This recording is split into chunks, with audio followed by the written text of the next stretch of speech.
Et bonjour à tout le monde, c'est Nicolas, j'espère que vous allez bien pour cette nouvelle vidéo. Alors dans cette vidéo, on va parler de quoi? On va parler de 5 raisons de rester en France. Alors bien évidemment, après je vais faire une vidéo sur 5 raisons de quitter la France. Par rapport à ces 5 raisons-là, bien évidemment, il y a des choses en fait, suivant ses convictions personnelles ou bien suivant ce que l'on cherche, qui seront beaucoup plus, qui auront un poids beaucoup plus important en termes d'avantages, ou qui auront un poids beaucoup moins important en termes d'avantages, suivant les avantages et les inconvénients de rester ou par exemple de quitter la France. Ce qu'il faut savoir également, c'est que dans la balance, il y a bien évidemment aussi le fait de vouloir vivre tout simplement une vie différente et de vouloir vivre par exemple à l'étranger, être attiré par quelque chose de différent. Et ça par contre, c'est quelque chose en fait qui est un peu incontrôlé. Et ça rentre pas en compte directement dans quelque chose de concret. C'est voilà, on a envie, moi par exemple, ça rentre aussi dans la ligne de compte. Ça veut dire que on peut pas le matérialiser, mais clairement avoir une vie différente, être à l'étranger, voilà, c'est quelque chose qui naturellement m'attire. Alors on va commencer. Donc premier avantage à rester en France. Le premier avantage, bien évidemment, c'est famille, amis. Donc bien évidemment, tu vas avoir des personnes que probablement tu connais, probablement. Alors pourquoi je dis ça? Parce qu'effectivement, il y a des personnes qui peuvent avoir très peu de famille dans un premier temps. Donc c'est pour ça que ça dépend en fait, ça peut dépendre. Mais voilà, clairement, ça, c'est le point positif. Voilà, un point positif, un avantage, c'est effectivement tu vas avoir ta famille, tu vas avoir des amis. Après, si tu en as très peu, bien évidemment, ça te facilite la tâche pour aller dans un autre endroit. Mais quand même, tu peux avoir voilà, de la famille proche, des choses comme ça. Donc effectivement, c'est un premier avantage. Clairement, c'est un premier avantage. Alors, je vais essayer de traverser, parce qu'à chaque fois, quand je mets la caméra comme ça, dès qu'il faut traverser, ça casse un petit peu le truc. Donc premier avantage, famille, amis, ça, il y a pas de...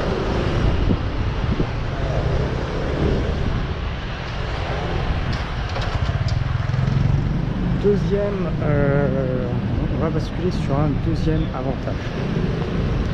Le deuxième avantage de rester, ça sera la gastronomie. Donc effectivement, si tu es à l'étranger, si tu veux manger à l'européenne, c'est tout à fait possible, à peu près partout. Alors dans des endroits, ça sera plus facilement possible que dans d'autres. Mais effectivement, la gastronomie vraiment quotidienne, ça sera bien évidemment, si par exemple tu es en Asie, tu veux manger du fromage facilement, ça ne sera pas forcément facile. Alors tu peux aller simplement dans un supermarché. Par contre, ce qu'il faut savoir, c'est que les prix seront élevés, peut-être même encore plus pour acheter un fromage, par exemple ici en Thaïlande, que par exemple en France. Donc ça, c'est ce qu'il faut savoir. Et pareil, moi j'ai donné un exemple, j'aime beaucoup le bon sandwich de base, tu vois, le bon jambon fromage de base ou jambon crudité de base. Et effectivement, ça j'avoue, quand je suis en Asie, c'est le petit truc qui me manque. Alors, il y a des endroits où tu peux manger des sandwichs, mais il y a quelques endroits où vraiment ils sont qualitatifs. Après, de façon générale, c'est quand même difficile d'avoir vraiment un bon sandwich, tu vois, un bon sandwich avec le bon pain, tu vois, le crudité de base, le jambon de fromage. Et effectivement ça, tu vois, par exemple, ça peut me manquer un petit peu en Asie. Alors bien évidemment, c'est hyper secondaire, mais effectivement, tu vas pas avoir la boulangerie du coin. Si tu veux te faire un flan pâtissier, si tu veux te faire un sandwich, ça sera compliqué. Après, ça dépend où tu vas. En Europe de l'Est, tu as d'autres types de pâtisseries, tu as d'autres types de choses. Mais voilà, donc effectivement, en gastronomie, forcément, si tu vas à l'étranger, ça change. Donc si tu es vraiment obsédé par la gastronomie française, effectivement, tu trouveras pas tout hyper facilement à l'étranger, mais tu auras quand même des solutions. Troisième avantage, ça sera la facilité. Vu qu'en fait tu es dans ton propre pays, en fait ça sera plus facile. Si par exemple si tu veux aller te faire soigner, ça sera beaucoup plus facile, on est bien d'accord. Même si tu as des systèmes d'assurance, même si à l'étranger tu as des systèmes alternatifs, c'est pas le problème, mais ça restera globalement assez facile. Forcément, si tu es dans ton pays, ça restera globalement assez facile. pareil, bon, bien évidemment, tu as toujours un système d'aide, bien évidemment. Moi, personnellement, j'ai jamais été... je me suis jamais inscrit au chômage, par exemple. J'ai eu quelques aides de la CAF quand j'étais étudiant. Et après, en fait, ça s'est arrêté. J'ai toujours essayé au maximum de me débrouiller par moi-même. Donc à chaque fois, voilà, je travaillais. Et puis après, quand j'ai arrêté, j'ai fait ma transition vers là. Et ça a toujours été dans ce système-là. Mais effectivement, oui, bien évidemment, si tu es en France, quoi qu'il arrive, tu auras un système d'aide. Et en même temps, si tu veux aller te faire soigner, ça sera plus facile. Alors ça ne veut pas dire que le système de santé est super bon. On le voit actuellement, le système de santé, c'est de pire en pire. Mais sur le principe, ça reste assez simple. Tu vois, tu prends un rendez-vous, tu mets ta carte et voilà, sur le principe, parce que tout simplement, c'est ton pays d'origine. Donc effectivement, si tu es à l'étranger, suivant l'endroit où tu vas, ça peut s'avérer plus ou moins compliqué, bien évidemment. Si par exemple là tu es en Thaïlande, tu as un visa long terme, tout ça, tu peux avoir vraiment des très bons soins. Mais après, bon, si tu es en mode, si tu es par exemple un mois et que tu changes tous les mois, tu vas simplement avoir ton assurance santé. Effectivement, si tu as besoin d'une opération, tu seras un petit peu dans la merde, un petit peu embêté. Et là, clairement, ça restera plus intéressant de faire ton opération, bien évidemment, en France. Il ne faut pas se leurrer. Mais attention, si tu cotises normalement tes choses, en fait, il n'y a pas plus de soucis que ça. Parce que de toute manière, si tu cotises plus en France, ta sécurité sociale, elle s'arrête. Au bout d'un an, elle s'arrête. Donc si tu cotises plus en France, ta sécurité sociale, elle s'arrête. Ça, c'est ce qu'on ne te dit pas aussi souvent. Parce que tu as des personnes qui te disent, ouais, on paie les impôts ailleurs, on cotise ailleurs. Donc ok, tu fais tes impôts ailleurs, tu cotises ailleurs. Ok, c'est bien, mais au bout d'un an, normalement, tu n'as plus le droit d'être soigné. Après, je me plante peut-être, mais normalement, tu n'as plus le droit potentiellement. Après, bon, c'est sûr que si tu vois le système, bon, si toi, tu as ton passeport et que tu vois d'autres personnes qui sont soignées alors qu'ils n'ont pas le passeport, bon, bien évidemment, ça peut foutre un petit peu le trouble, mais voilà. Donc ça, c'était la troisième raison. Quatrième raison, ça sera... alors qu'est-ce que je voulais dire, voilà, quatrième raison, c'est qualité en fait des routes, clairement là franchement effectivement tu pourras difficilement trouver mieux que les routes en France en termes d'entretien, les trottoirs, les pistes cyclables. Voilà, là quand même là s'il y a bien un truc où tu peux pas dire quelque chose de négatif, ouais, je pense que c'est ça.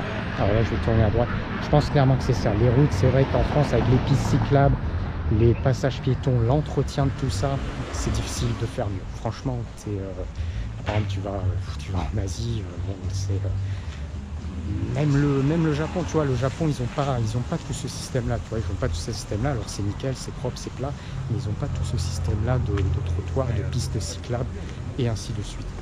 Et clairement, effectivement, en France, même des fois quand tu vas sur les coins un petit peu plus campagne, quand tu vois les allées propres avec l'entretien du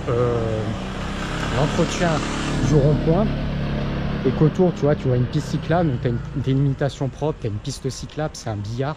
Là effectivement il n'y a rien à dire. Là franchement faut être honnête, la qualité des routes en France pour rouler, tu trouveras quasiment pas mieux dans le monde. Là franchement faut être honnête, c'est la réalité des choses. C'est globalement des billards. Si demain tu as une trottinette électrique, tu es en campagne, tu vas sur une piste cyclable, c'est le pied.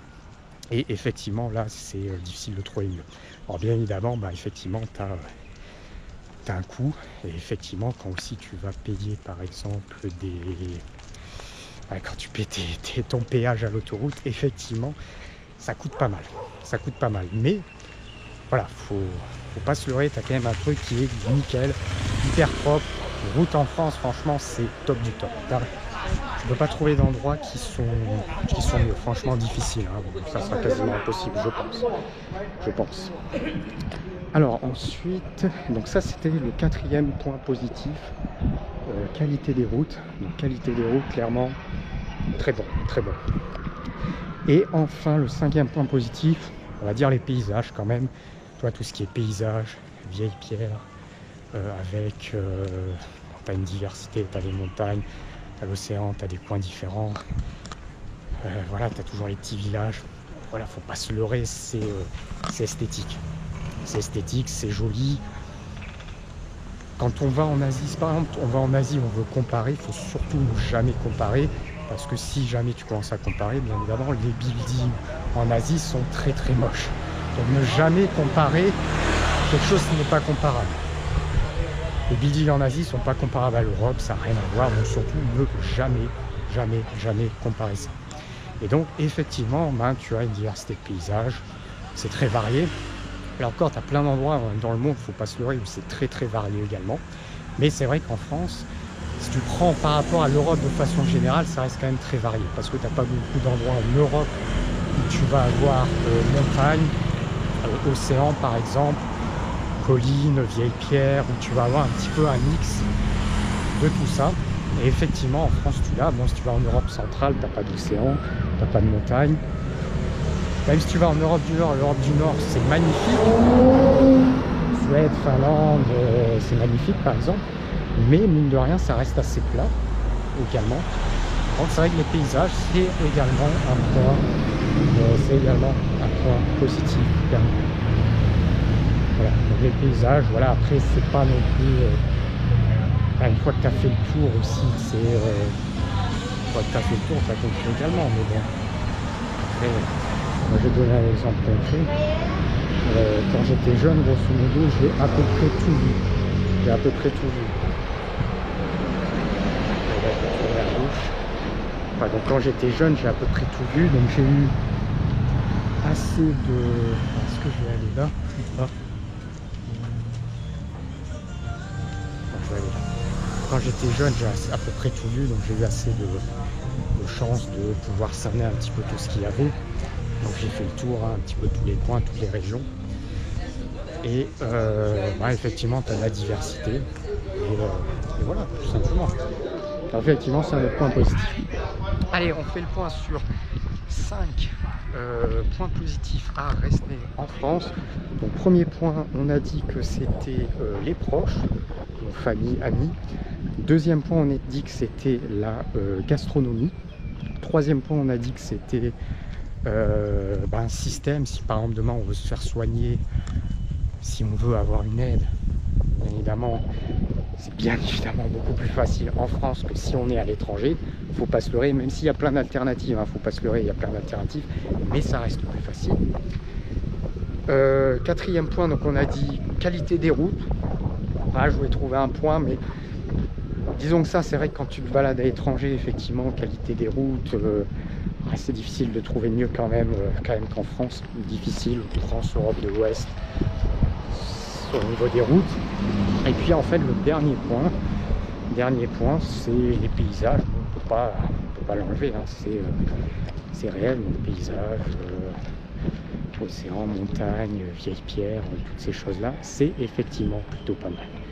Et on va s'arrêter là pour cette petite vidéo. Si tu as aimé, abonne-toi à la chaîne, mais également des likes.